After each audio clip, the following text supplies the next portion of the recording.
नमस्कार दोस्तों, स्वागत है आपका हमारे YouTube चैनल पर। दोस्तों, हम आपके लिए इस वीडियो में ऐसी कहानी, एक ऐसा प्रसंग लेकर हाजिर हुए हैं जो काफ़ी ज्ञानवर्धक है।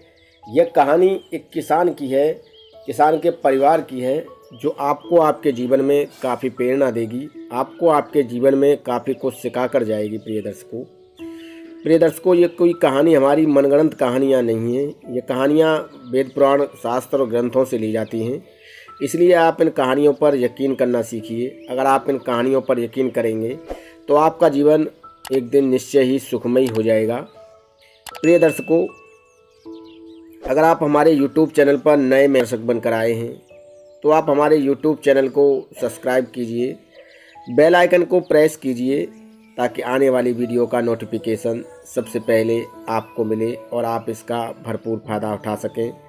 और इस तरह की वीडियो देखकर आप हमारे चैनल पर काफ़ी अच्छा ज्ञान अर्जित कर सकें। प्रिय दर्शकों, आप कहानी को पूरा देखें, पूरा सुनें, ताकि कहानी का सार आपको अच्छे तरीके से समझ में आए और आपको कहानी भी अच्छे तरीके से समझ में आए।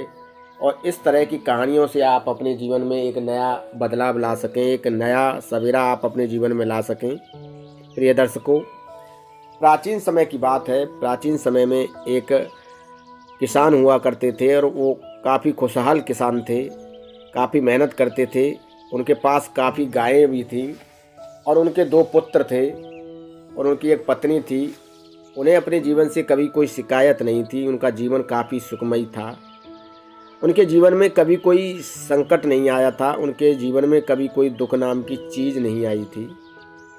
प्रिय दर्शकों, जब उनके दोनों बच्चे जवान होने लगते हैं तो उन्होंने अपने बच्चों की शादी कर दी।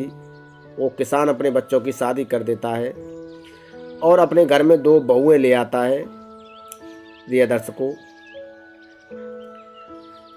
किसान की जो पत्नी थी वो पहले से ही ज़्यादा बोलती थी, कुछ न कुछ बड़बड़ाती रहती थी। किसान काफ़ी मना करता था पर वो नहीं मानती थी। प्रिय दर्शकों, जब धीरे धीरे समय व्यतीत होता है और घर में बहुएं आ जाती हैं, तब भी किसान की जो पत्नी थी वो बहुओं से भी बड़बड़ करती रहती थी और पूरे दिन लड़ाई झगड़ा कलेश करती थी घर में। किसान अपनी पत्नी को काफ़ी समझाता था पर किसान की जो पत्नी थी वो कोई बात नहीं मानती थी, कोई बात नहीं सुनती थी। किसान काफ़ी दुखी और काफ़ी परेशान रहने लगा। किसान के घर में धीरे धीरे अन्न धन की भी कमी होने लग गई। प्रिय दर्शकों, ये तो आप जानते ही हैं कि जिस घर में लड़ाई झगड़ा होता है प्रतिदिन, उस घर में लक्ष्मी निवास नहीं करती है और उस घर से लक्ष्मी भी रुष्ट होकर चली जाती है। प्रिय दर्शकों, धीरे धीरे किसान के घर से लक्ष्मी रुष्ट होकर जाने लगी और किसान के सामने एक आर्थिक संकट खड़ा हो गया। अन्न धन की कमी होने की वजह से वो किसान जो था वो दाने दाने के लिए मोहताज हो गया। किसान काफ़ी दुखी, काफ़ी व्याकुल रहने लगा और सोचने लगा कि अब हमारा जीवन कैसे कटेगा। हमारे जीवन में सब कुछ खत्म हो गया। किसान की जो गाय थी वो भी सभी बिक चुकी थी। धीरे धीरे किसान की सभी गायें बिक गई। एक गाय किसान के पास बची थी। अब किसान ने सोचा कि यह गाय मेरे घर पर भूखी रहती है और मैं इसका ख्याल नहीं रख पाता हूँ, उसके लिए भोजन पानी की व्यवस्था नहीं हो पाती है। और अगर किसान मेरे घर पर गाय अगर भूखी रहती है तो किसान सोचता है कि अगर मेरे घर पर गाय भूखी रहती है तो इसके पाप का भी भागीदार मैं बन जाऊंगा। किसान उस गाय को भी बेचने की सोचता है। जब किसान उस गाय को बेचने की बात करता है तो गाय अपना सर हिला देती थी। जब गाय अपना सर हिलाती है तो किसान उसकी बात को समझ जाता है, क्योंकि किसान ने कई बार उस गाय को बेचने के लिए जिक्र किया था। वो काफ़ी बुजुर्ग गाय थी और किसान उस गाय को बेचने के लिए कई बार जिक्र करता है।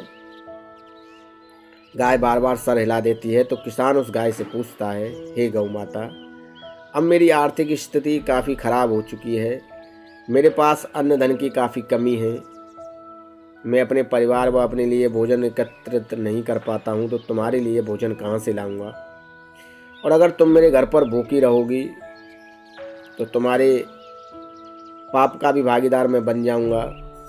इसलिए अब मैं तुम्हारा भोजन व्यवस्था नहीं कर सकता और अब मैं तुम्हें अपने पास नहीं रख सकता।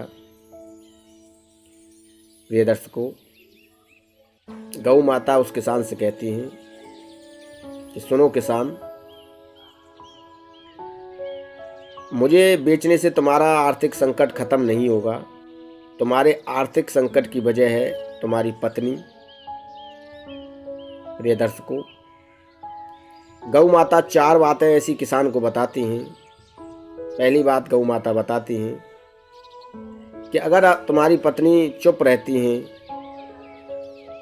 तो तुम्हारा घर पहले की तरह सुखमयी हो सकता है, आनंदमयी हो सकता है। तुम्हारी पत्नी अपनी बहुओं से झगड़ा करती है, उन्हें झगड़ा नहीं करना चाहिए, उन्हें चुप रहना चाहिए।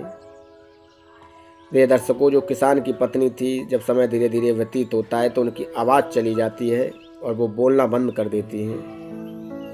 और जब वो बोलना बंद कर देती हैं तो उनके घर में सुख शांति लौटना शुरू हो जाती है। प्रिय दर्शकों, दूसरी बात गौ माता बताती हैं कि जिस घर में बहुएं आ जाती हैं उस घर में मौन रहना ही अच्छा होता है, उस घर में चुप रहना ही अच्छा होता है, क्योंकि बहुएं जो होती हैं वो अपना घर छोड़ कर आती हैं, तो उस घर में मौन रहना ही अच्छा रहता है। प्रिय दर्शकों, गौ माता दूसरी बात जब बताती हैं और किसान जब दूसरी बात पर अमल करता है तो उनके घर में और अच्छी तरीके से सुख शांति लौट आती है और उनका जीवन जो है पहले की तरह व्यतीत होने लगता है। प्रिय दर्शकों, गाय माता तीसरी बात बताती हैं कि जब घर में बहुएं आ जाएं और बुढ़ापा आ जाए और आप बुजुर्ग हो जाएं तो उस वक्त मौन रहने में ही फ़ायदा है। उस समय अगर आप मौन रहेंगे तो आपका जीवन सुखमय हो जाएगा और आपके जीवन में कभी दुख और संकट नहीं आएगा और आपके पास कभी अन्न धन की भी कमी नहीं रहेगी। प्रिय दर्शकों, किसान गौ माता की तीसरी बात भी मान लेता है। प्रिय दर्शकों, गौ माता चौथी बात बताती हैं कि बुढ़ापे में आपके पास जो धन संपत्ति पैसा है उसे आप समेट कर रखना। अगर आप अपनी धन संपत्ति और पैसे को समेट कर रखते हैं तो आपके बुढ़ापे में आपको किसी के आगे हाथ नहीं फैलाना पड़ेगा और आपको 2 वक्त का भोजन टाइम से मिलता रहेगा। अगर आप अपनी संपत्ति और पैसे का वितरण अपने बच्चों या बहुओं में कर देते हैं तो आपको दूसरों के आगे हाथ फैलाना पड़ेगा और आपके बहू बेटे यही सोचेंगे कि ये कब मरें और कब हमारा जीवन सुखमयी हो, और वो भी आपको टाइम पर भोजन पानी नहीं देंगे। तो अगर आपके पास बुढ़ापा आ जाता है तो आप अपनी संपत्ति को समेट कर रखें, उसका वितरण अपने बहू और बेटे में ना करें। प्रिय दर्शकों, गौ माता ये 4 बातें किसान को बताती हैं। पहली बात कि जब घर में बहुएं आ जाएं तो आपकी पत्नी को चुप रहना चाहिए। दूसरी बात, जब घर में बहुएं आ जाएं तो उन्हें प्रेम करना चाहिए, उनसे लड़ाई झगड़ा नहीं करना चाहिए। तीसरी बात कि जब घर में बहुएं आ जाएं तो मौन रहना चाहिए, ज़्यादा नहीं बोलना चाहिए। चौथी बात, बुढ़ापे में अपनी संपत्ति का कभी वितरण नहीं करना चाहिए। ये 4 बातें गौ माता किसान को बताती हैं और जब किसान इन 4 बातों को अपनाता है तो किसान का जीवन सुखमयी हो जाता है। किसान के जो संकट थे वो सभी खत्म हो जाते हैं और किसान की खुशहाली के दिन एक बार वापस पुनः लौट आते हैं और किसान का जीवन काफ़ी आनंदमयी और काफ़ी सुखमयी हो जाता है। गौ माता की इन 4 बातों को किसान अपनाता है। प्रिय दर्शकों, हम आपसे भी ये कहेंगे कि अगर आप इन गौ माता की 4 बातों को अपनाते हैं तो आपका भी जीवन सुखमयी हो जाएगा और आपके जीवन में कभी दुख और संकट नहीं आएगा। प्रिय दर्शकों, ये कहानी हमें काफ़ी अच्छी प्रेरणा देकर जाती है अपने परिवार के लिए, अपने परिवार को आगे चढ़ाने के लिए, अपने परिवार को आगे बढ़ाने के लिए।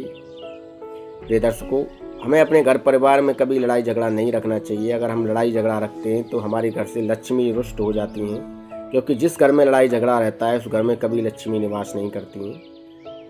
प्रिय दर्शकों, ये कहानी यहीं पर समाप्त होती है और हम उम्मीद करते हैं कि आपको वीडियो में दी गई जानकारी अच्छी लगी होगी। प्रिय दर्शकों, अगर आप हमारे YouTube चैनल पर नए मेहमान दर्शक बनकर आए हैं तो आप हमारे यूट्यूब चैनल को सब्सक्राइब कीजिए, बेल आइकन को प्रेस कीजिए ताकि आने वाली वीडियो का नोटिफिकेशन सबसे पहले आपको मिले और आप इसका भरपूर फ़ायदा उठा सकें और इस तरह की वीडियोस और कहानी से आप काफ़ी ढेर सारा ज्ञान अर्जित कर सकें और अर्जित करने के बाद अपने ज्ञान को आगे भी बढ़ाते रहें और इस तरह की वीडियो आप हमारे चैनल पर देखते रहें। प्रिय दर्शकों, अगर आपको वीडियो अच्छा लगा हो तो प्लीज़ एक लाइक कीजिए, शेयर कीजिए और चैनल को सब्सक्राइब कीजिए। धन्यवाद। नमस्कार।